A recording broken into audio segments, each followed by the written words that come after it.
unless we get serious and say we are not willing to pay welfare. If people want to come to this country and contribute and speak English and not commit crime, those people are going to continue to be welcomed, Ed. But the reality is it is totally unfair to expect British taxpayers to fund a food bank for the world, to spend tens and ultimately hundreds of billions of pounds on welfare for foreign nationals, and then to call them racist when they raise concerns about that.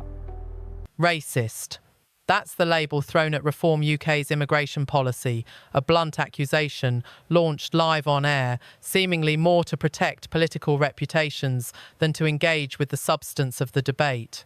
But here's the nuance the mainstream media consistently avoids. When millions of Britons are facing record-high bills, is it really racist to insist that migrants speak English, contribute through taxes, and abide by the law? This isn't about prejudice. It's about fairness, responsibility, and the rule of law principles every functional society relies upon.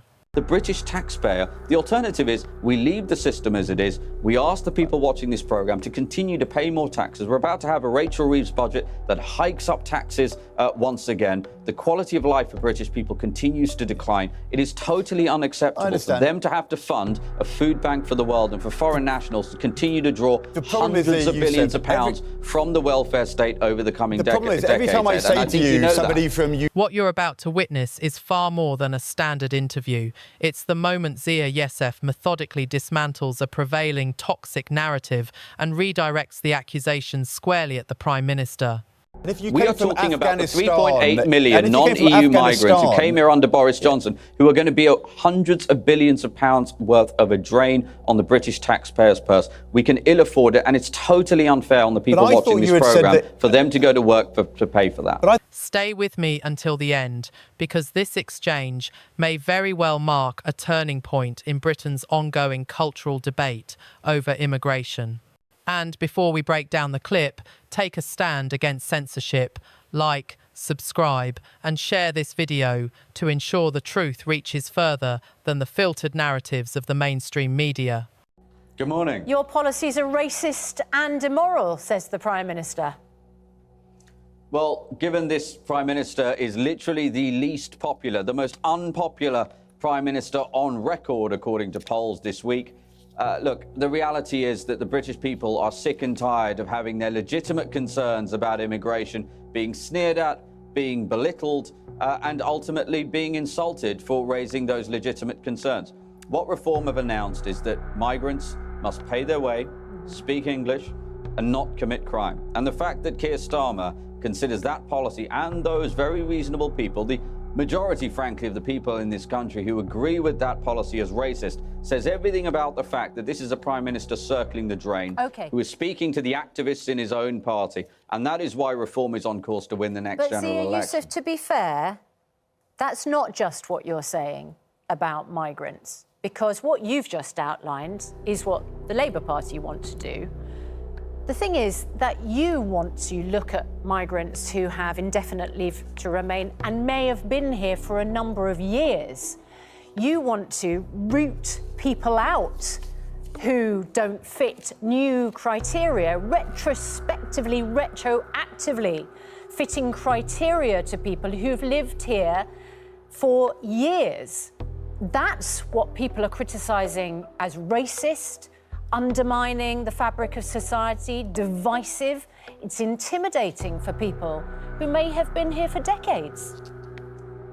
Susanna, with respect, that's exactly, look, what we've just said, what I just said is exactly what our policy is, which is that if you are a foreign national in this country and you are here on a visa, you're here legally, then we expect you to pay your way, i.e. be a net contributor to the economy and not be a burden on the taxpayer, the people listening and watching this programme, to speak English and to not commit crime.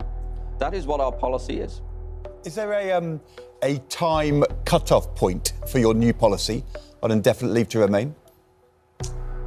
Well, we're abolishing the whole concept of indefinite leave to remain. Our view is that we should follow many other serious countries in the world in saying that if you are here on a work visa, then we expect you to be able to renew that visa every 5 years, or you have a path to citizenship. That path will continue to be available to people. But Ed, we've got to be serious about this. This country can ill afford to continue to be a food bank for the world. Last year alone, the British taxpayer, the people watching this programme, spent £9 billion on universal credit alone for foreign nationals. That number is going to balloon once this Boris wave, the 3.8 million people who came here under Boris Johnson, to get indefinite leave to remain, at which point they get lifetime access to our welfare system and can bring an unlimited number of dependents into the country. The British people, it's totally unfair to expect them to foot that bill, and even worse, to brand them racist. Zia Yusuf, in June 2025, there were 7.9 million people on universal credit, and 2.7%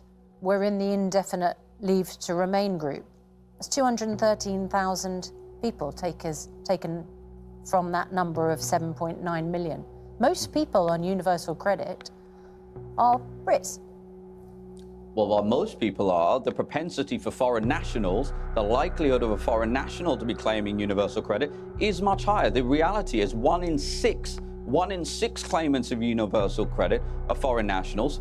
ILR is just one portion of that. But Susanna, what you're doing there is actually being quite, with respect, you're being quite misleading. That is because, specifically, you're specifically proposing. And the reason why we're talking about ILR, Susanna, is because of the looming Boris wave. But don't start saying 9 billion universal credit when it's 7.9 million Susanna, people. with respect, your numbers are completely wrong. I said, and you're misquoting me, I said 1 in 6 of the people who claimed universal credit last year are foreign nationals. You then switched it to ILR. I said foreign nationals. And if we're talking about ILR, the reason why this policy is necessary is because the millions of people who will shortly become eligible for ILR, underscore on shortly become eligible for, they are the ones who drive the hundreds of billions of pounds of cost because they are about to become eligible for ILR. So you don't see it in last year's numbers. So we've got to be serious, Susanna. With respect, we have to be serious about this problem. The reality is it is going to be hundreds of billions of pounds of cost to the British taxpayer. The people watching this programme, it is unfair for these people to have to go to work, pay their taxes,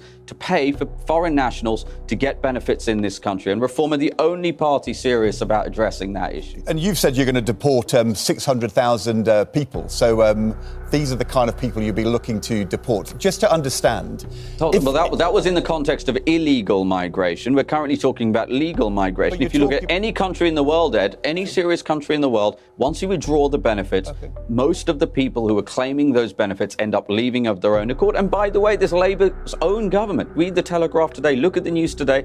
Labour's own government today are saying that they want to increase, in response to our policy, they want to increase ILR qualifying period from 5 to 10 years, or maybe even not at all. I'm just trying to understand who this applies to. So if you came here in the 1970s as an Asian person fleeing from Idi Amin's policies in Uganda. You've lived here for 40 years, but you're on a low income with independent leave to remain.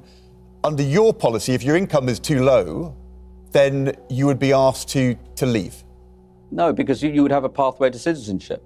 So the pathway to citizenship remains. And most of the people you're describing there, Ed, would have already claimed citizenship. So again, what constantly seems to happen is this hysterical referral to some hypothetical that largely does not exist because the path to citizenship continues to exist. We're just trying to understand it. So if you came here from Hong Kong in 2020, escaping there because you were a refugee and were given a citizenship, independent leave to remain from Boris Johnson's government, or you are on track to get that, would you now lose that if there was a Reform government?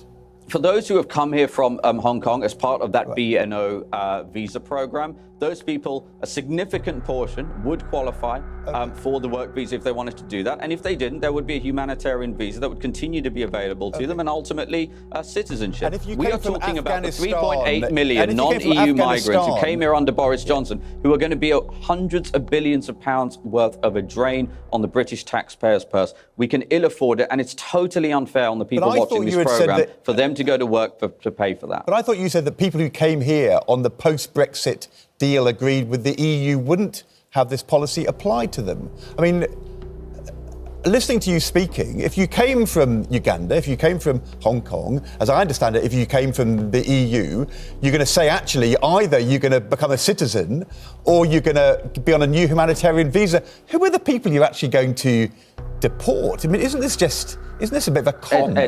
Either I misheard you or you referred to Uganda and Hong Kong as inside the EU. Obviously, those are not countries in the EU. What we have said is we're talking about indefinite leave to remain. Or Uganda, we're talking about or indefinite from the EU. leave to Don't remain. be silly, Zia. Here are the facts, Ed. Here are the facts. There were 3.8 million people brought in as part of what we call this Boris wave, against the wishes of the British people who voted for less immigration. Instead, they got afterburners put on immigration. Over 90% of those people are from non-EU countries. And any sensible, reasonable estimate of the cost of those people to the British taxpayer, because the majority are dependents, half of them do not work and never will be hundreds of billions of pounds. Those are the people that we are primarily concerned about. Well, we make no apologies for this. How many of them will you British deport welfare funded by the British taxpayer should not be payable to foreign nationals. And it is unacceptable that that continues to happen. You said you were going to deport illegal immigrants, but these people who came here legally, how many of them will you deport in the first Parliament of Reform government in order to make these savings that you say you can make? Well, the most important thing is that we're going to stop the benefits from going to people who are those foreign nationals. That's the thing that is going to save people money. And once that happens, all the evidence, if you look at sensible countries around the world who have serious immigration policies and successful immigration policies, and by the way, uphold their borders, those people leave of their own accord. But again, we make no apologies for this. Under a reform government, yes, we will enforce immigration law. I know that might send some people hysterical in the political establishment because that hasn't happened for decades, but I think British people expect our borders to be upheld. Look, just over the weekend, just yesterday, 125 illegal migrants crossed the Channel in a single boat. That's a record. The only thing that Labour are doing is breaking record in some kind of new industrial revolution inside the illegal dinghy market. Our borders are porous. The British people are sick and tired of it, Ed. And I'm sorry, calling them racist simply will not work. The problem is, Zia Yusuf, there will be very many of our viewers who've lived in this country for years, even for decades, who have independent leave to remain, who've had children born here, who came here for legal reasons, who have worked hard, who may now be in the later years of their life.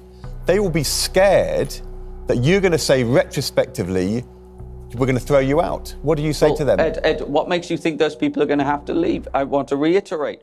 The visa that we are proposing, just like many normal countries, serious countries like the United States, for example, if you want to stay on it, if you want to not be a citizen, you can continue to renew that visa, or you continue to have your part of citizenship. And the person, that hypothetical person, and again, we're always talking about these hypotheticals, fine, they can become a citizen. But we make no apologies for this. The British taxpayer, the alternative is we leave the system as it is. We ask the people watching this program to continue to pay more taxes. We're about to have a Rachel Reeves budget that hikes up taxes once again. The quality of life for British people continues to decline. It is totally unacceptable for them to have to fund a food bank for the world and for foreign nationals to continue to draw hundreds of billions of pounds from the welfare state over the coming decades. The problem is, every time I say to you, somebody from Uganda, from Hong Kong, somebody who's been here for years, somebody who came from the EU under an agreed thing, you say they can stay. We've got a visa for them. You seem to be saying everybody who I put to you, they can stay. Who are the ones that are going to leave?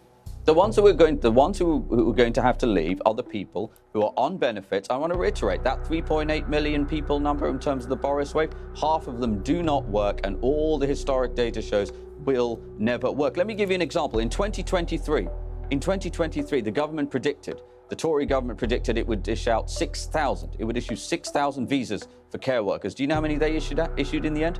52 times that number, and the majority were dependents. So this is a catastrophe.